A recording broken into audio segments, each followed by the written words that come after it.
Hi అండి, నమస్తే. ఈరోజు పూరీ కర్రీ ఈజీగా కుక్కర్లో చేసుకోవడం చూపిస్తా. ఆనియన్స్, పొటాటో, పచ్చిమిర్చి ముక్కలు కట్ చేసి పెట్టుకోవాలి. ఇప్పుడు స్టవ్ మీద కుక్కర్ పెట్టి ఒక గరిట ఆయిల్ వేసి తాలింపు గింజలు వేసుకోవాలి. ఇప్పుడు కోసి పెట్టుకున్నటువంటి ఆనియన్స్, పొటాటో, మిర్చి ముక్కలన్నిటిని కూడా కుక్కర్లో తాలింపులో వేసుకోవాలి.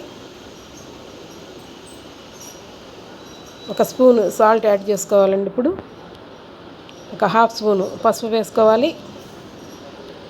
కొద్దిగా కారం వేసుకుంటే సరిపోద్దండి, మిర్చి వేస్తున్నాం కాబట్టి లైట్గా చాలు.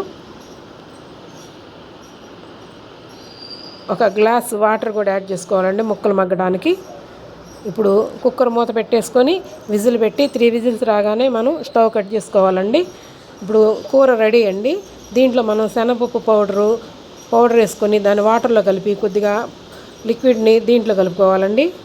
ఇప్పుడు వేడి పూరీ కర్రీ రెడీ అండి. వీడియో నచ్చితే సబ్స్క్రైబ్ చేసుకోండి, లైక్ చేయండి.